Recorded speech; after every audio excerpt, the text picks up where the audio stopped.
జోళ్ళని చూసి నేర్చుకోండి. అది కాంగ్రెస్ సీట్ కాదు, అది బీఆర్ఎస్ సీట్, తెలుసు కదా. మాగంటి గోపీనాథ్ గారు గెలిచిన సీట్ అది. కానీ కాంగ్రెస్ గెలిచింది. ఎట్లా గెలిచింది?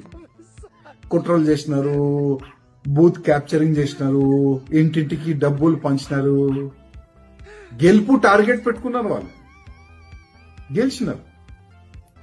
కానీ మనోళ్ళు గెలిచే టార్గెటే లేదు. ఎన్ని ఓట్లతో నీ ఓడిపోవాలే అదే టార్గెట్ తో మా వాళ్ళు ముందుకెళ్ళినారు. మా కేంద్ర మంత్రి కిషన్ రెడ్డి గారు పార్లమెంట్ లో ఉన్న అది నియోజకవర్గం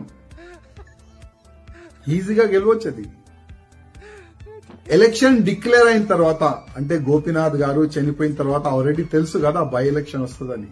ఏం చేసినారండి? ఎందుకు ఆ జూబ్లీ హిల్స్ లో ఉన్న ఓటర్ని ఎందుకు చెప్పలేదు మేమున్నాం మీకు అని? మా బీజేపీకి ఓటు వేయండి, మాకు ఇవాళ గెలిపియండి, మాకు గెలిపిస్తే నెక్స్ట్ బీజేపీ గవర్నమెంట్ వస్తుంది. ప్రతిసారి చెప్తారు కదా అక్కడిక్కడ, బెస్ట్ బీజేపీ గవర్నమెంట్ వస్తుంది, బీజేపీ గవర్నమెంట్ వస్తుంది. నాకైతే ఇంకా 50 సంవత్సరాలు అయితే కనబడతాయి బీజేపీ గవర్నమెంట్ వస్తుందని. ఈ విధంగా వెళ్తే ముందు, ఈ ముండితనంతోని ముందుకెళ్తే బీజేపీ గవర్నమెంట్ ఇంకా 50 సంవత్సరాలు కూడా కష్టమే, చాలా కష్టం. నేర్చుకోండి, వేరే నేతలతోని కొద్ది నేర్చుకోండి. ఏ విధంగా గెలవాలి, ఏ విధంగా ఓటర్ని మన వైపు మళ్ళాలే నేర్చుకోండి. నేను ఏదైనా తప్పు చేస్తే, ఏదైనా తప్పు చెప్తే కూడా నన్ను క్షమించండి. కానీ బాధ ఉంది.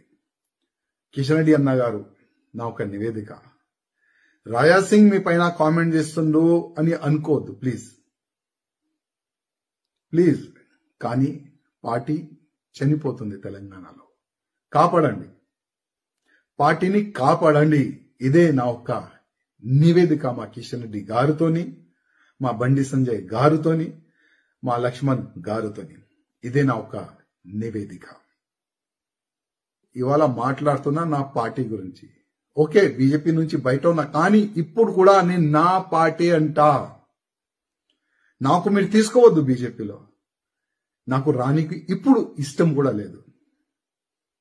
ఎందుకంటే నా పార్టీని మొత్తం సర్వనాశనం చెయ్యనికి మొత్తం ప్లాన్ చేసుకున్నారు మా పెద్దలు.